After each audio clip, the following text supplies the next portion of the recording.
Ici, nous retrouvons la continuité de l'œsophage, le tuyau qui amène le bol alimentaire vers l'estomac. Donc, l'estomac est juste ici, derrière le foie. Donc, on va retirer le foie. Donc, ici, l'œsophage se jette dans l'estomac. Nous allons donc retrouver ici le sphincter œsophagien inférieur. Au niveau de l'estomac ici, si j'ouvre mon estomac, je vais retrouver ici le sphincter pylorique qui est à la fin de mon estomac ici, donc à cet endroit-ci, le sphincter pylorique. La nourriture quitte l'estomac pour se jeter dans la première portion de l'intestin grêle qu'on nomme le duodénum. Donc, je vais retirer cette portion ici. C'est ce qu'on voit ici en C, le duodénum. Ensuite, cette portion ici représente le jéjunum et la partie inférieure, l'iléon. Si je reprends le foie que nous avons vu tantôt et que je le retourne, en vert ici, je retrouve la vésicule biliaire. Il y a plusieurs petits canaux qui amènent les différentes sécrétions. Donc, sous la petite pointe en V, je vais avoir le conduit hépatique commun.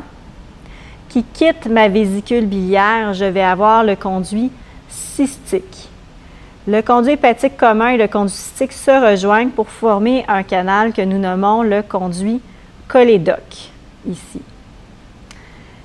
Ensuite, si je retourne ici, je vois le pancréas. Le petit conduit qui amène les stucs pancréatiques vers l'intestin se nomme le conduit pancréatique que je vois ici en blanc. Le conduit pancréatique et le conduit cholédoque vont se rejoindre pour acheminer leurs différentes sécrétions. Et, retirons l'intestin ici, nous allons avoir ici l'ampoule hépato-pancréatique. Au niveau maintenant du côlon, il se divise en côlon ascendant, côlon transverse, côlon descendant. Dans la formation en S ici, le côlon sigmoïde. Si je prends maintenant cette portion ici et que je l'ouvre, je peux observer ici le rectum et à la fin du rectum, l'anus. Il nous reste maintenant, si je soulève le côlon ici, la petite pointe ici représente l'appendice vermiforme.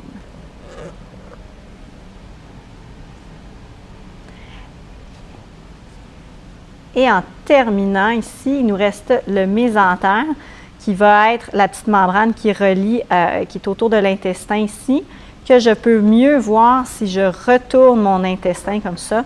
Donc, nous avons ici le mésentère.